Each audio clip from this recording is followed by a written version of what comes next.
Hi everyone. మనం ఈరోజు long term ఇన్వెస్ట్మెంట్లో భాగంగా IFGL refractories limited December quarter results discussion చేయబోతున్నాము.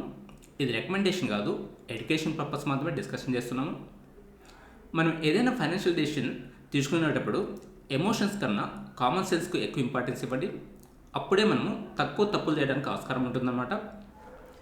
మనం ఇప్పుడు కన్సాలిడేట్ రిజల్ట్స్ చెక్ చేయబోతున్నాము. ఇక్కడ అమౌంట్ చూసినామంటే ల్యాక్స్లో ఉంది. సో మనం ల్యాక్స్ను క్రోర్స్లోకి కన్వర్షన్ చేసుకుందాము. మనం ఇప్పుడు ఇయర్ ఆన్ ఇయర్ రిజల్ట్స్ అలాగే quarter on quarter results discussion చేయబోతున్నాము. ఫస్ట్ వచ్చి revenue from operations. So last year చూసినామంటే 315 క్రోర్స్, ఇప్పుడు 366 క్రోర్స్ అనమాట. అంటే ఇక్కడ దగ్గరగా 50 క్రోర్స్ పెరిగిందనమాట. ఇది పాజిటివ్ పాయింట్. తర్వాత అదర్ ఇన్కమ్ చూసినామంటే లాస్ట్ ఇయర్ 2.3 క్రోర్స్ అయితే ఇప్పుడు 4.16 క్రోర్స్ అనమాట. అంటే ఇక్కడ 2 క్రోర్స్ పెరిగింది. సో ఓవరాల్గా total income last year 318 crores అయితే ఇప్పుడు 370 క్రోర్స్ అనమాట. అంటే ఇక్కడ 50 క్రోర్స్ పెరిగింది. ఓకే, ఈ రెవెన్యూస్ జనరేట్ చేయడానికి వీళ్ళు ఎంత ఎక్స్పెండ్ చేసినారనేది తెలుసుకుందాము. ఇక్కడ ఎక్స్పెన్స్లో cost of raw material consumed last year 132 crores అయితే ఇప్పుడు వచ్చి 177 క్రోర్స్ అనమాట. సో ఇక్కడ చూసినామంటే దగ్గరగా 45 క్రోర్స్ పెరిగిందనమాట.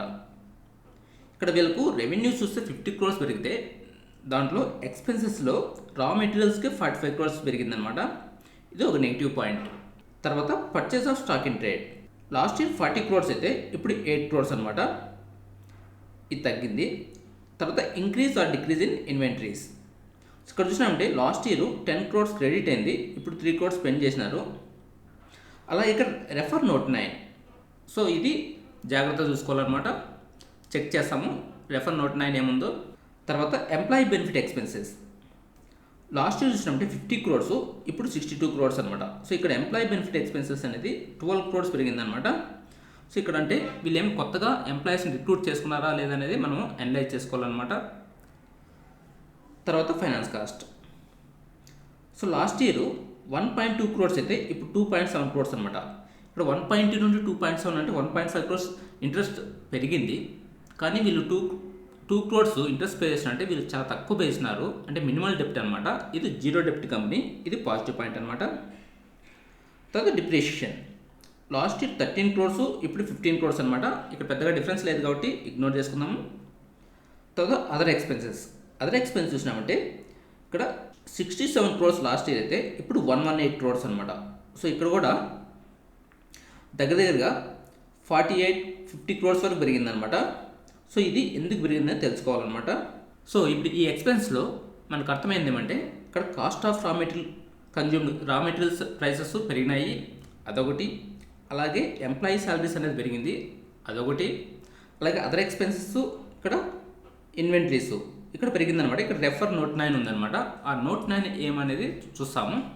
ఇక్కడ నోట్ 9 చూసినామంటే one of the customers of the group as opted for preventive restricting under laws of చెక్ రిపబ్లిక్. సో ఇక్కడ the group has made provision for trade receivables aggregation of 33 crores, goods sold but in transit aggregating of to 8.26 crores and reversal commission aggregating 1.48 crores అనమాట.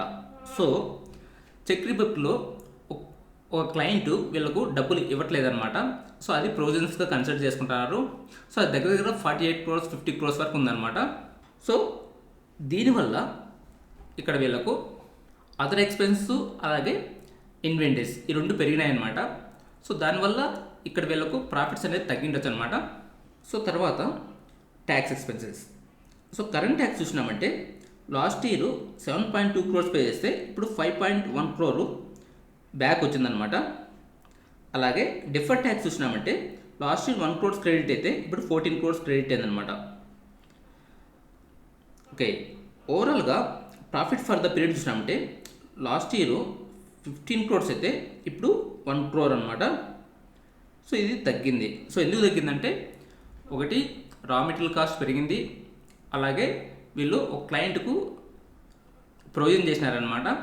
అంటే ఆ client వాళ్ళ దగ్గర నుండి వీళ్ళు డబ్బులు రికవర్ చేయలేకపోవచ్చు అనమాట. సో అది 40 నుండి 45 క్రోర్స్ ఉంది. అలాగే ఇక్కడ ఎంప్లాయీ ఎక్స్పెన్స్ పెరిగింది. సో దీనివల్ల వీళ్ళ ప్రాఫిట్స్ అనేది తగ్గిందనమాట. అలాగే క్వార్టర్ ఆన్ క్వార్టర్ చూసినామంటే సెప్టెంబర్ క్వార్టర్లో వీళ్ళకి ప్రాఫిట్స్ అనేది 38 క్రోర్స్ వచ్చింది, ఇప్పుడు 1 crore అనమాట. సో వీళ్ళకు ఇయర్ ఆన్ ఇయర్ ప్రాఫిట్స్ తగ్గినాయి, అలాగే క్వార్టర్ ఆన్ క్వార్టర్ కూడా తగ్గిందనమాట. తర్వాత ఎర్నింగ్ పర్ షేర్ చూసినామంటే లాస్ట్ ఇయర్ 4 రూపీస్ 38 పైస్ అయితే ఇప్పుడు 0 రూపీస్ 42 పైస్ అనమాట, ఇది తగ్గింది. అలాగే సెప్టెంబర్ క్వార్టర్ చూసినప్పుడు 10 రూపీస్ 55 పైస్ అయితే ఇప్పుడు 0.42 అనమాట. అంటే year on year quarter on quarter results తగ్గినాయి. సో ఎందువల్లంటే ఇక్కడ వీళ్ళకు అదర్ ఎక్స్పెన్స్ ఉందన్నమాట. అంటే ఒక క్లయింట్ నుండి డబ్బులు రావట్లేదు, అలాగే వీళ్ళకు రా మెటీరియల్ కాస్ట్ పెరిగిందనమాట. సో క్లయింట్ నుండి డబ్బులు రాకుండా ఉండడం అనేది అది వన్ టైం ఈవెంట్ అనమాట.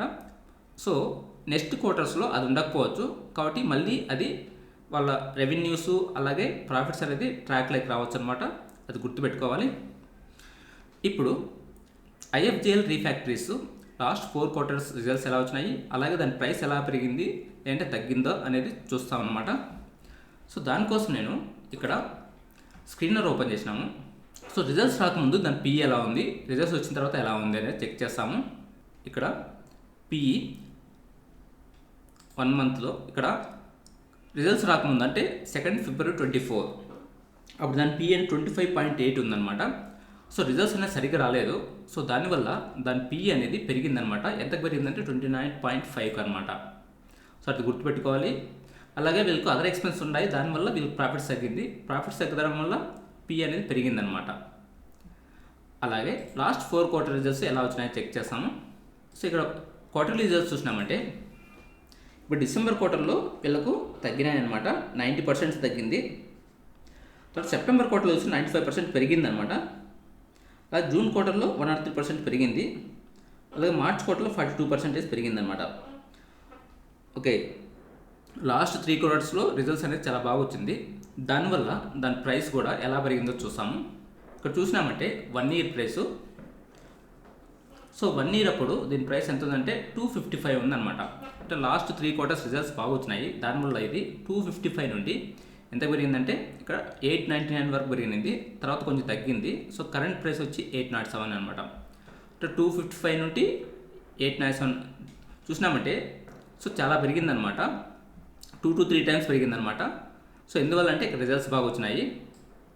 సో ఇప్పుడు కరెంట్ క్వార్టర్ రిజల్ట్స్ సరిగ్గా రాదనమాట. ఎందువల్ల అంటే వీళ్ళకు అదర్ ఎక్స్పెన్స్ అనేది పెరిగింది, అట్లాగే రా మెటీరియల్ కాస్ట్ కూడా పెరిగిందనమాట. అది గుర్తుపెట్టుకోలే, అది వన్ టైం ఈవెంట్ అనమాట. సో ఇప్పుడు కరెంట్ పిఈ ఎంత ఉందంటే 29.5 ఉంది. 3 years 5 years 8 years ఎలా ఉందో చెక్ చేస్తాము. ఇక్కడ 3 years చూస్తే 15.73. సో కరెంట్ వచ్చి 29.5. సో 3 years 15.73, 5 years చూస్తే 14.68. ఇక కరెంట్ పీతో పోల్చుకున్నప్పుడు 3 years 5 years అనేది తక్కువ ఉందన్నమాట. అంటే 3 years 5 years పోల్చుకున్నప్పుడు ఇప్పుడు ఇది ఓవర్ వాల్యూలో ఉందన్నమాట. అది గుర్తుపెట్టుకోవాలి. కానీ రీసెంట్గా వీళ్ళ రిజల్ట్స్ అనేది బాగా వస్తున్నాయి అన్నమాట.